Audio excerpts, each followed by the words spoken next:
Dragon Basketball Weekly. Hi, everybody. I'm the voice of the Dragons, Russell Snyder. To my right, head women's basketball coach Josh Mason. And coach, we don't have a whole lot to talk about. One of these weird weeks where we only have one game, not your normal Thursday, Saturday, or a Tuesday, Saturday type week for your girls. No. But we're back at the normal week this week. Yeah, you are. Absolutely. Well, it was a fun weekend, though, with only one game in town. It was the Jacoby Hope, the Hoops for Hope game. Jacoby got to score the first basket with an assist from Jada Tate there, and it's always great to see the family on campus and brings more alumni into town. And what your girls put up a fight against Ursuline and gave the crowd everything they wanted in a tough 2-point loss.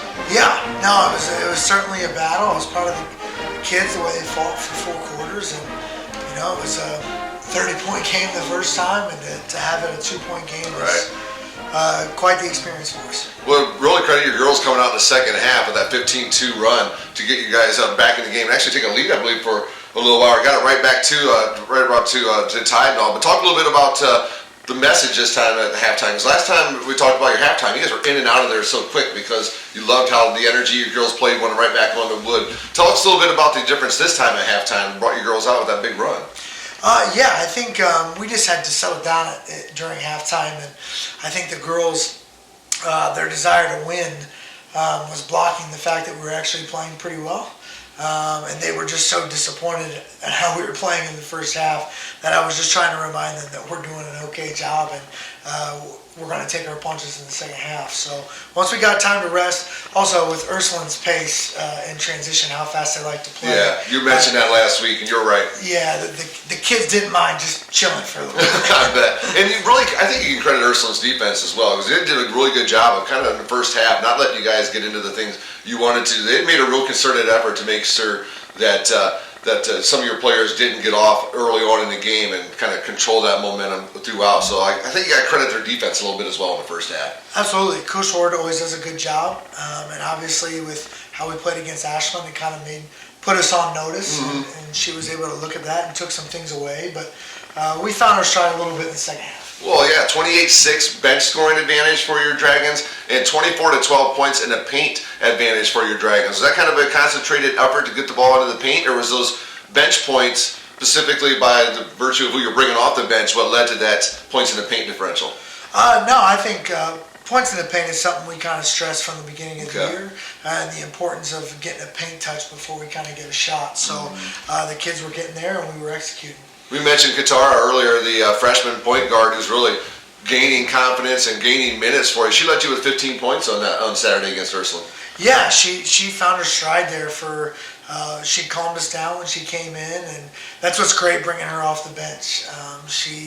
She can score in bunches, and when she gets going, I mean, she's tough to stop. So it was one of those games where it was kind of her night. And so she was feeling it from deep as well, and getting to the basket both ends. Yeah, she certainly was. All right, say her last name for me so I make sure I say it properly during the game. DeJarnette. Okay, so I'm doing a pretty good job. Yeah. Good. All right. Jada Tate also led you. She didn't get a lot for you offensively, but she did a real good job for you on the rebounds, kind of limiting their second chance points as well. And sometimes if you aren't getting your points, you got to do the little things to keep your team in the game, and she did a great job with the rebounding aspect for you. Yeah, Jada's done this in multiple games where if she's struggling from the floor, she kind of takes that initiative to do all the dirty work to keep us in games. Mm-hmm. She's a relentless competitor that wants to win, and so we definitely feel her presence even when she's not scoring, because she just has that dog in her to do everything else. I saw the girls yesterday as we had a men's game here. I was walking in. As they were walking out, you must have had an afternoon practice or something. It looked like they had got their work in, and as we always mention with your girls, I never see a gloomy face on those kids. I mean, even when I see them in here or in the hallways here at the Gilmore Student Center or anywhere else on campus, their positive attitude, it seems like they carry with them not only in the basketball floor, but it must happen in the classroom as well, because I see it on campus. Yeah, and I've been public about this. I really do. We have 14 great human beings a part of this team, and so when you have great human beings, I mean, they're coachable, they're easy to work with, and it's easy to get through adversity moments like we're going through right now because they play for each other and they're selfless. Well, we got about 8 games left, I believe. I think 4 at home, 4 on the road, or something like that. So it all comes back on the floor for the Dragons. A couple games this week against some pretty good opponents. But really games I bet that your girls look at and say, yeah, we got to go get these this weekend, and we can go get these. So we got to go to Walsh on Thursday night, and then you got Cedarville here on Saturday. Let's talk a little bit about Walsh. Tell us what they like to do with the basketball. Yeah, I mean, Walsh is, they're still Walsh. They have McMillan's still a stud, and she's been tearing it up this year. And they play at a great pace as well. They have great ball movement and multiple different scores with averaging double digits. So it's definitely one of those games where you have to stop the entire team of Walsh and not just a couple players. So concentrated team effort on the defensive side of the basketball. For sure. And it seems always works back to turnovers and rebounds, like we always mention. You talk about a team like Walsh that can score from multiple different ways. Well, keeping them to one shot and one chance on the offensive end will be huge for you guys on Thursday night. Yeah, absolutely. And they're a team that, they shoot the three well. And when you shoot the three well, it means you shoot a lot of threes usually. Yep. Mm-hmm. And so missed three-pointers do give long rebounds, and they crash the boards hard. So like you said, we got to limit it to one possession for sure. And then Saturday, we're right back here behind us here as Cedarville comes to town, another traditionally tough opponent, and another game which I feel like the Dragon girls are going to really feel like that they got a chance to go out and get this week. So tell us a little bit about Cedarville. Yeah, I mean, Cedarville, well-coached team, kind of the same thing. They have a couple leading scorers, but still they move the ball well. They try to find the right shot. Love their offense with how they use screens and slips, and so it's definitely going to be one of those games again where it's going to be a concentrated team effort to make sure we can win. Do you ever wonder how coaches talk about your kids? Like how you were talking to me about what they do. Do you ever just wonder what coaches, when they're prepping for you, how they communicate with each other as they prep for your team? I wonder about those things. Occasionally I do. I always think about, how they feel going in with their confidence. Well, you need a sense of how they're going to attack you. Yeah, for sure. But at the end of the day, I feel as though as I've progressed through college, the good coaches, they do what they do. And they don't want you to they don't want to have another team take them out of their own game plan. So for the most part, they continue to do that. So you got 8 games left. We said, half of them here, half of them on the road. Talk a little bit about what you want to see out of your girls as you're finishing up the stretch of this season. I know you got some seniors who are going to be getting pretty sad here soon as their time is going to be coming to an end, but I'm sure the things that you're looking for concern probably the continued effort and things like that, continued hustle. Talk a little bit about what you're looking for in a stretch on these final games from not only your upperclassmen, but from your younger kids too.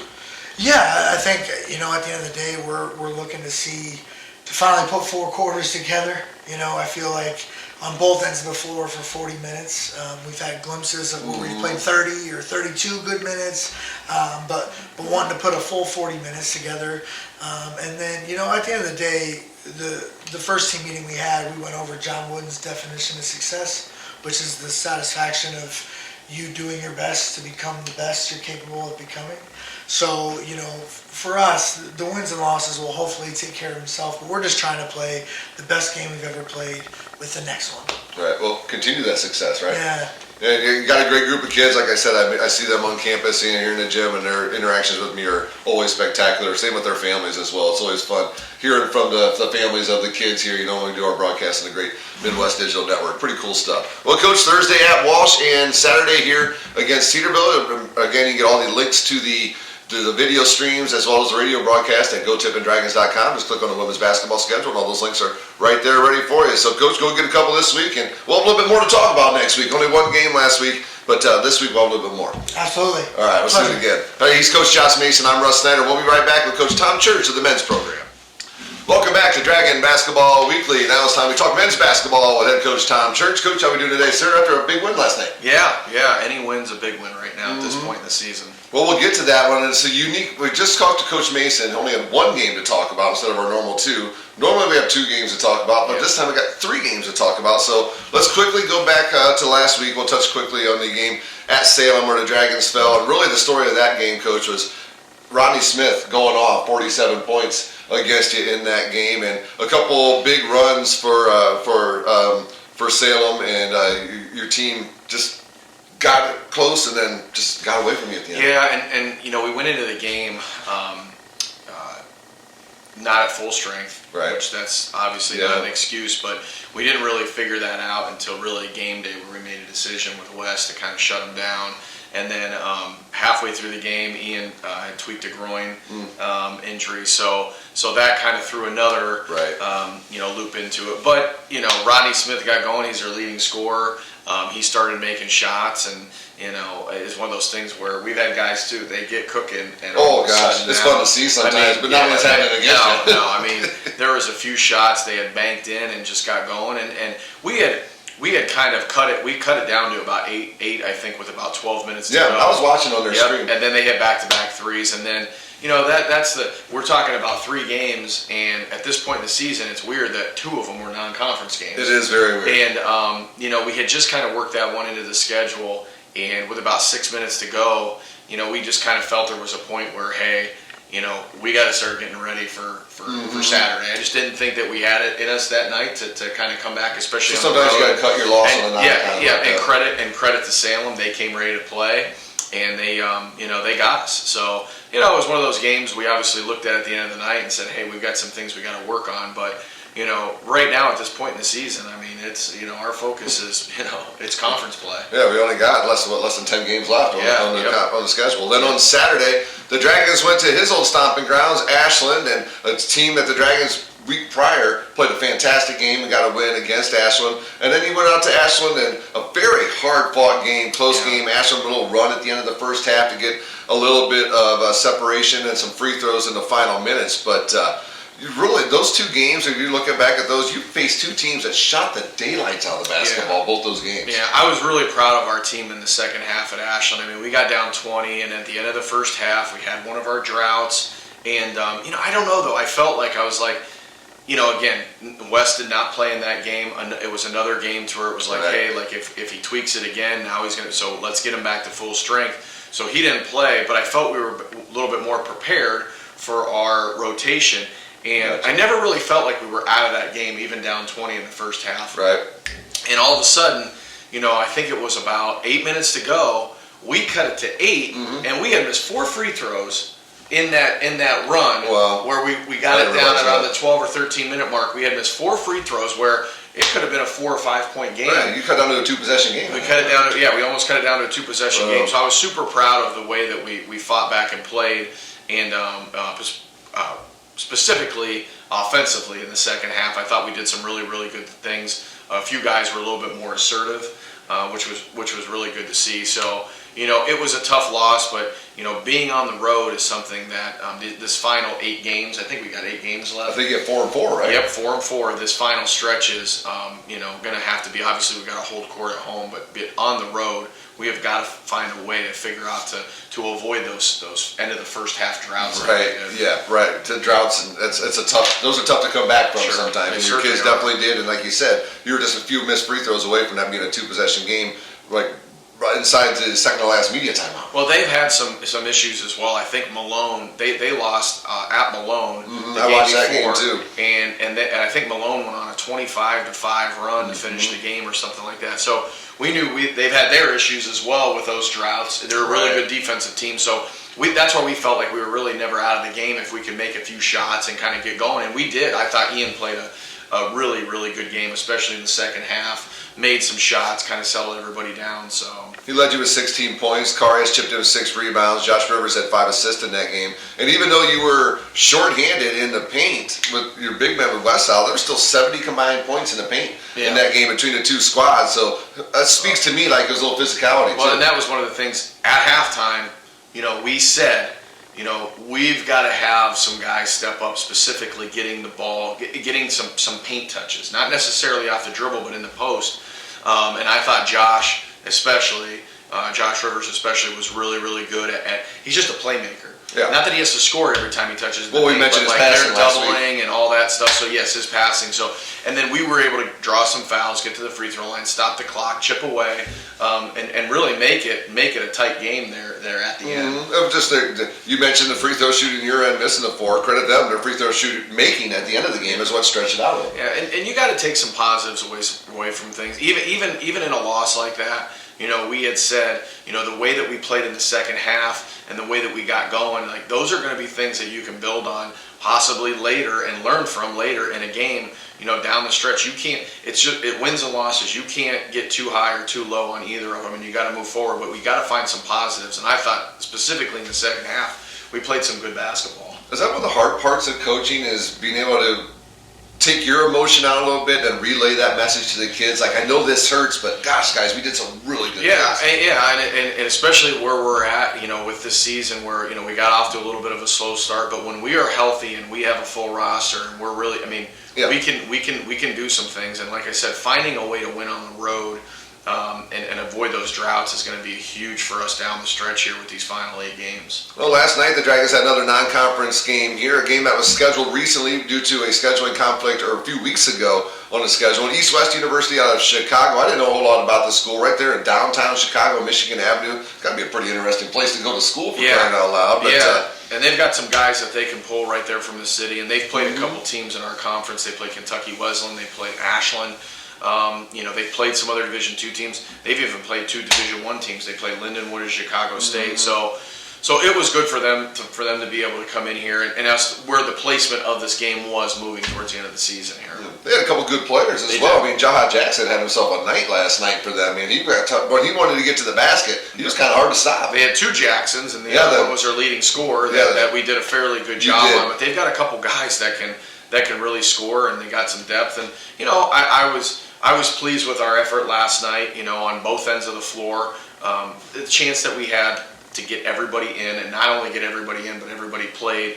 Only one guy didn't score. You got him a few shots at the end. He got a few looks that everybody was pulling for that. But and the other thing I was talking about was the placement of this game. We were able to get West back. We've had a couple nicks and injuries, which everybody does at this point in the season.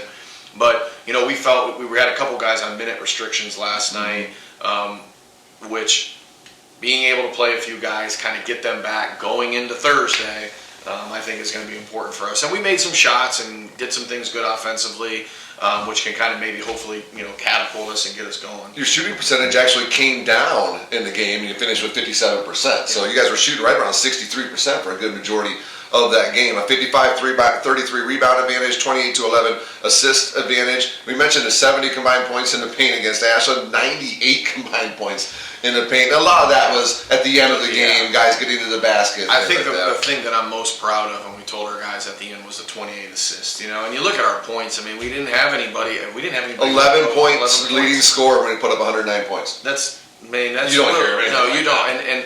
And I think that just leads to the unselfishness of our team. Even if you look at our overall scoring, we've got such good balance where it can be somebody different every night. And I don't know that that's just, we don't go into the season saying this is how we want it, but we're just constructed like that. And we really, really hit home on being unselfish. And 28 assists, that's an incredible number for us. It's just on 2-point buckets. That's 56 points just off of assists. That's huge. And the way that they play, credit to them. They play hard. And they saw a few defenses from them too. And that was one of our keys to victory, was attacking their changing defenses. And when you're a motion team, it's a little bit easier to where if they're running zone or they're running man or they're running a matchup. But you got to get out and score on them because they're going to put some pressure on you. They're going to score it. So with us getting the defensive rebounds, I can see where teams get into some trouble against them, to where they're not looking to get out and score off of a miss, which we are. So we got some easy baskets, and I thought the end of the first half in this game, where we kind of pulled away and got a little bit of a cushion going into halftime, was important for us. 70 bench points for the Dragons, led by Jacob Plyman's 11, came in, boom, boom, boom, three quick threes, and it's always so much fun to see the guys who get the minutes on the floor, because everybody gets the same minutes on practice. Everybody's out there on the floor for practice time. And it's so good to see the guys who play the core of the minutes just going crazy and cheering on the guys who put the work in with them to see them succeed. Those guys practice. They come in here and they're part of the grind as well, and they're doing important. So it's for them to be able to go and not only play but play the minutes that they did was extremely important. I thought some of our freshmen.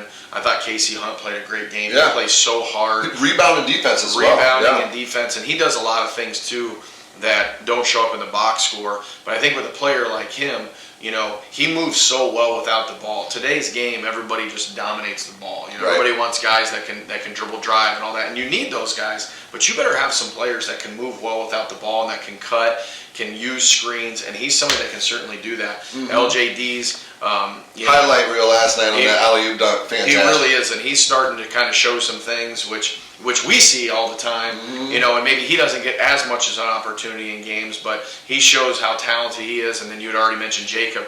That's what he does well. I mean, he can really, really stretch and shoot the ball, stretch the floor. So it was nice to be able to see some guys really get in and get some extended minutes and make something of those minutes. That's the biggest positive of the game last night. Is those quality. You can try to replicate game minutes in practice, but it's not the same as when you got the uniform on, scores tables out there, the bright lights are on. It's just different. Those minutes mean a ton, especially for guys like Plyman and Dees. Those guys are going to be playing huge minutes for you in the next few years. Oh, absolutely, and they're a big part of the future. They're a big part of the present as well. Casey played really good minutes at Ashland. I think he got 11, 12 minutes, and sometimes specifically with LJ and Casey. It's really going into the game. How do they match up with the personnel that we're playing? Walsh has really good size, where maybe some teams have a little bit smaller, quicker guards. It just depends on who we're going in and playing. To where those guys might play more minutes at some times than others. And as a freshman, it's hard. Certainly. They just got to be ready, and they have been doing a great job in practice and from a mental standpoint, they've been ready to play and ready to go. You mentioned Walsh. That's where the Dragons will be on Thursday night. Currently sitting, I believe, second in the conference. And I believe a lot of people thought that Walsh and Malone were the two teams that most people thought were going to be at the top of the conference this year. So another tough test for your Dragons in conference play Thursday night. Yeah, this stretch here, these last couple games, you're at Ashland. Specifically talking conference games, you're at Ashland and now you're at Walsh. I mean, Ashland hasn't lost a game at home. Walsh is really starting to get going now. They had lost a few early on, but they were not full strength. I mean, they're getting kind of back to full strength now. So this and the at Hillsdale game will probably, along with at Ashland, will probably be, our toughest game of the season. Yeah. Then coming into a home Saturday game. But we're getting healthy. We feel at full strength. We'll have a chance to go in there and possibly get a dub. So we'll see what happens. Well, like you said, you structured your minutes for your guys to be healthy for this final push, not for the non-cons. We'll get you some minutes with each of you, but we need you starting this Thursday against Walsh. And Saturday, it's always fun. It's Alumni Day. Yes. Coming back for Cedarville. And tell us about the Fast Break Club. Yeah, our Fast Break Club, you can join at certain levels and receive gear. And then we have, not only with our Alumni Day, but the Fast Break where they can come in and they can get food, talk with the players and the coaches. And that just kind of goes, all that money, proceeds, goes back to our players. And we've been able to do a lot of things this year. Even at the beginning of the year, going to Butler and going to Top Golf and just kind of doing some things, team building, whether it's which is meals. Incredibly important. Yeah, which is incredibly important, and you see the payoff, kind of down the road and throughout the season with that bond that those guys get. So our Fast Break Club, and we've got membership's been growing every single year, and we're looking forward to seeing everybody and our alums. We're reaching out, daily and through social media, which is always the best way, and come back and see the guys and kind of go from there. We're going to have food, and it's going to be a great game. I mean, it is going to be an absolute huge game for us at home, and we're not trying to put too much pressure on our players or anything like that, but that's part of college basketball. Well, it's going to be a pressure-packed game, and this is going to be probably one of the most important games, since I've been here with where we're at this late in the season. Certainly. In years past, we've been building it, and we've been in a position where we've had to win multiple games to kind of get, we're at 500 in conference right now, so this game at home with Cedarville, we're right in the thick of things. It's probably going to be one of the most important games that we've had in the 5 years that I've been here. Well, right now the Dragons are in the GMAC tournament. You're a game behind Malone and a game ahead of Kentucky Wesleyan. Yes. So it's win.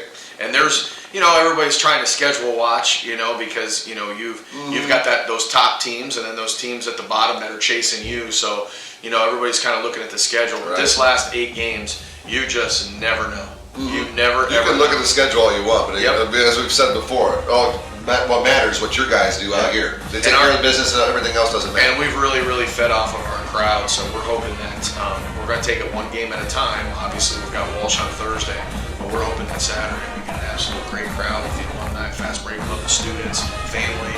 Come on out. It's going to be a great atmosphere here, and we're excited. And it's nice that with the women's team now, I believe that we have double headers with them the rest of the year. Yeah. The rest of the year, which is great. It's fun. We're It's here fun that way. supporting them, and they stay after the game and support us. So it's going to be a great finish here at the end of the season. Yeah, you can get the whole schedule by going to GoTiffinDragons.com. Click on the men's basketball link. I bet the information is right there for the Fast Break Club as well. So all the information you need is at GoTiffinDragons.com. And make sure you join us this Saturday as the Dragons on the road. Thursday night, home here Saturday, 1 o'clock women's game. The men will follow radio at WTUD, TVDragonRadio.com, and the video at the Great Midwest Digital Network. Well, Coach, thank you so much for your time. And let's just talk about 2 games next week instead of 3. That sounds good to me. How about a couple wins, too? That sounds great. All right, he's Coach Tom Church. I'm Russ Snyder. This has been Dragon Basketball Weekly.